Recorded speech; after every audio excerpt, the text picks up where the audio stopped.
Iran और US की जंग फिर से शुरू हो चुकी है और इस बार इसकी शिद्दत सबसे ज़्यादा है, यानी इतने बड़े स्केल पर यह जंग इससे पहले कभी नहीं लड़ी गई।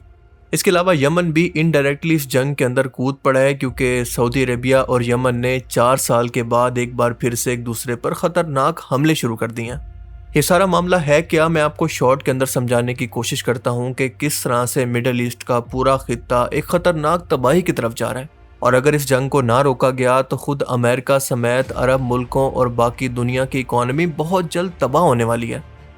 देखें, अपनी वीडियोस के अंदर मैं आपको हमेशा एक ही बात करता हूं कि ये जो डील का धोखा दिया जा रहा है ये सब कुछ झूठ है, क्योंकि तवज्जो हटाने और कुछ टाइम पाने का ये सिर्फ एक बहाना है ताकि अमेरिका और इसके इत्तेहादी नाजायज रियासत और नेटो कुछ टाइम इकट्ठा कर लें और ईरान को मजीद घेर सकें, क्योंकि इस वक्त इन लोगों को कुछ समझ नहीं आ रहा कि इससे आगे क्या करें, खुद ही ये फंस चुके हैं।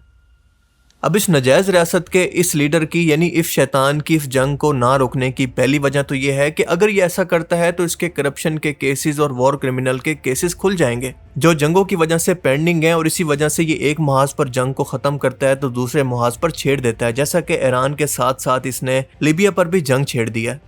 और दूसरी वजह यह है कि इसने हर सूरत उस मुस्लिम मुल्क को तबाह करना है जो कि ग्रेटर इसराइल के रास्ते में आता हो, जो कि इनको जवाब दे सकता हो। जैसा कि इस वक्त ईरान है तो इसके बाद टर्की और फिर पाकिस्तान की बारी है।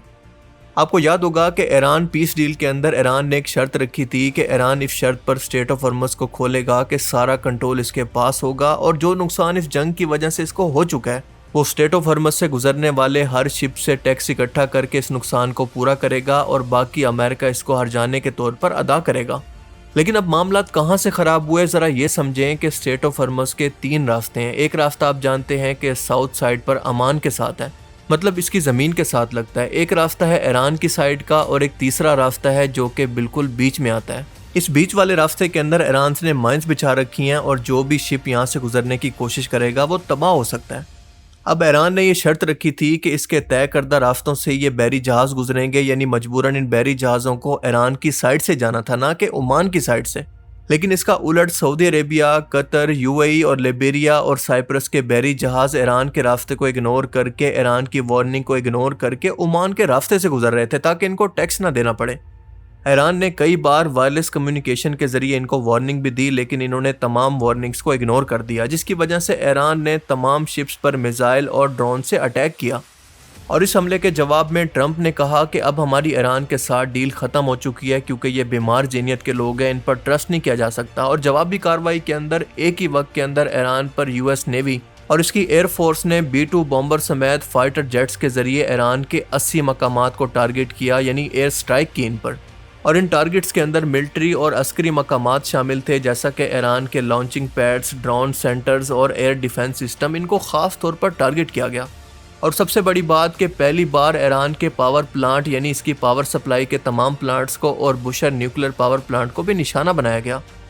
अब जाहिर है कि बिल्कुल एक्सपेक्टेड था कि ईरान ने भी ईंट का जवाब पत्थर से दिया और इसके साथ ही कुवैत, बहरीन, उर्दन, सऊदी अरेबिया, इराक, शाम, हर जगह पर अमेरिकन बेसिस पर ड्रोन और मिसाइलों की बारिश कर दी। मतलब उन तमाम जगहों पर जहां से ये अमेरिकन जहाज ईरान पर हमला करने के लिए आ रहे थे, मिसाल के तौर पर कुवैत के अंदर एयरफिजान और अली उस सालिम एयर बेस, और इसके अलावा बहरीन के अंदर US 5th फ्लीट बेस को टारगेट किया, जबकि उर्दन के अंदर टावर 22 एयर बेस को निशाना बनाया जहां पर अमेरिकन एयर डिफेंस सिस्टम लगे हुए थे। इसके अलावा सऊदी अरब के अंदर प्रिंस सुल्तान एयर बेस को निशाना बनाया जहां पर अमरीकी पैट्रियट मिसाइल सिस्टम और जंगी तैयारे खड़े हुए थे। इसके अलावा इराक और शाम के अंदर अमरीकी अड्डों जैसा कि ऐनुल असद और एयर हरीक पर भी ईरान के इत्तेहादी ग्रुपों और खुद ईरान की तरफ से एक ही वक्त के अंदर मिसाइल दागे गए। और इसके फौरन बाद ईरान ने एक बार फिर से मुकम्मल तौर पर स्टेट ऑफ हॉर्मज़ को ब्लॉक करने का ऐलान कर दिया और इसके साथ साथ ये भी ऐलान किया कि अब जो भी मुल्क इस जंग के अंदर अमेरिका का साथ देगा वो ईरान का दुश्मन है और इसके साथ दुश्मन की तरह ही निपटा जाएगा। मतलब ये बहुत बड़ा ऐलान था। आप जरा अंदाजा लगाएं कि इस तमाम कन्फ्लिक्ट के अंदर ना इतना नुकसान अमेरिका ने उठाया और ना नाजायज रियासत ने जितना इन अरब मुल्कों ने उठाया। मतलब इन अरब मुल्कों ने शैतान के साथ दोस्ती का सिला देख लिया है, क्योंकि जब कुरान इनको ये कहता है कि यहूदो नसारा तुम्हारे दोस्त नहीं हो सकते, तो मुझे समझ नहीं आता कि ये किस उम्मीद पर अपना डिफेंस इनको सौंप चुके थे। मतलब अमेरिका और इसकी नाजायज रियासत का साथ देकर अपनी इकोनॉमी, टूरिज्म, अपनी रेपुटेशन सब कुछ तबाह करवा बैठे हैं। और इससे भी अफसोस की बात यह है कि ये अरब मुल्क अभी तक सबक सीखने को तैयार नहीं है। और अब की बार सिर्फ स्टेट ऑफ हॉर्मज़ ब्लॉक नहीं होगी, बल्कि अब की बार यमन ने बाबुल मंदब रास्ते को भी ब्लॉक करने की धमकी दे दी है। मतलब ये वो रास्ता है जो कि अरब मुल्क स्टेट ऑफ हॉर्मज़ की ब्लॉकेज के दौरान मुतबादिल के तौर पर इस्तेमाल कर रहे थे तेल की सप्लाई के लिए, खास तौर पर सऊदी अरेबिया और वो मुल्क जो कि ईरान के ऊपर मौजूद है, यानी यूएई और इसके अलावा कतर वगैरह। और अगर ये बाबुल मंदब स्टेट ब्लॉक हो जाती है तो इन तमाम मुल्कों की टोटल कमाई बंद होने वाली है गल्फ की, और दुनिया के अंदर तेल की कीमतें एक बार फिर से आसमान को छूने वाली हैं।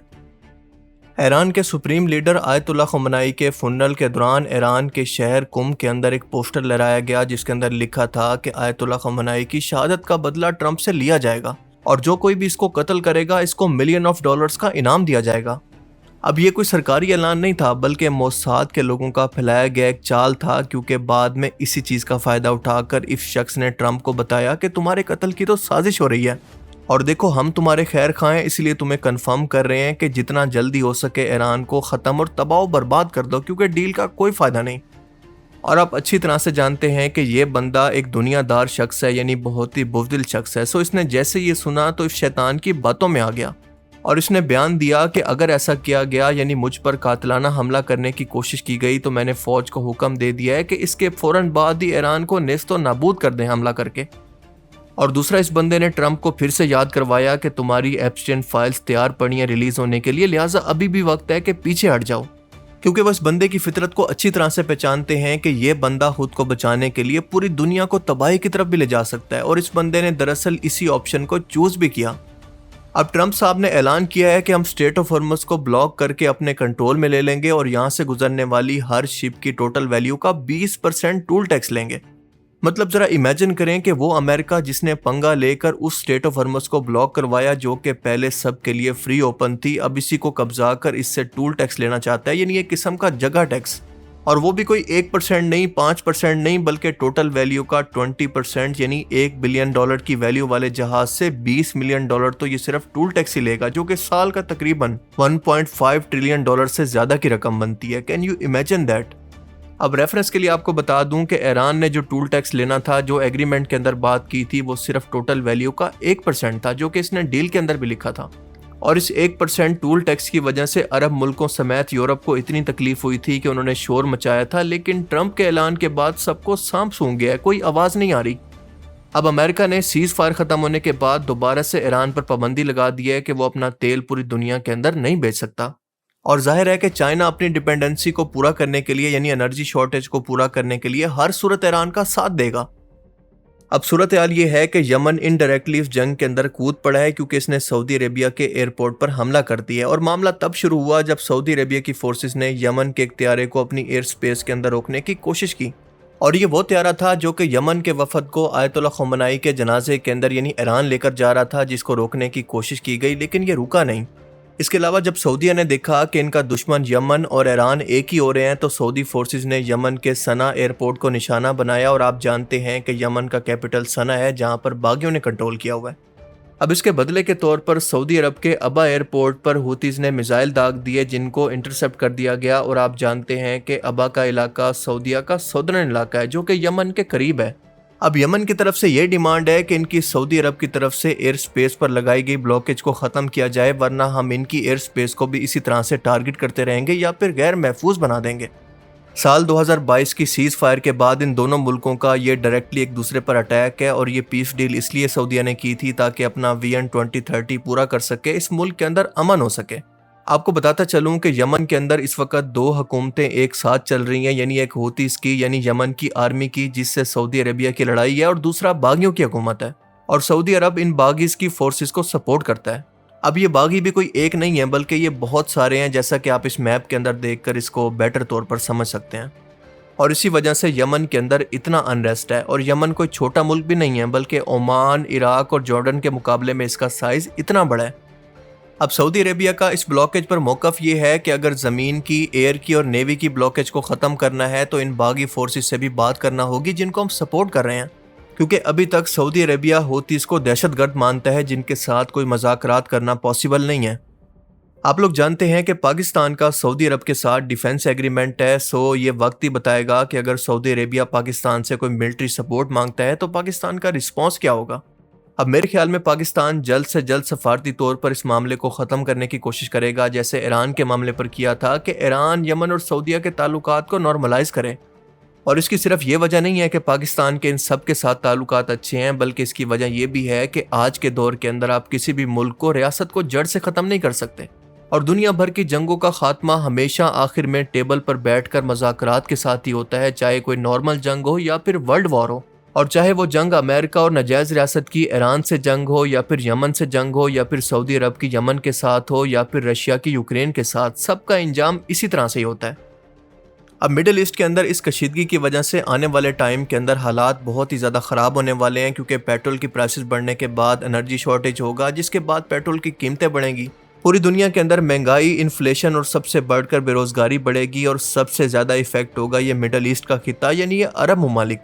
और ये सिलसिला तब तक चलता रहेगा जब तक कि ये तमाम मुस्लिम मुल्क मिलकर नेटो की तरह अपना एक इत्तेहाद, अपना एक ब्लॉक ना बना लें। बाकी आप इस वीडियो के बारे में क्या सोचते हैं, अपनी कीमती राय का इजहार कमेंट सेक्शन में ज़रूर कीजिएगा। Thanks for watching this video. अल्लाह हाफिज़।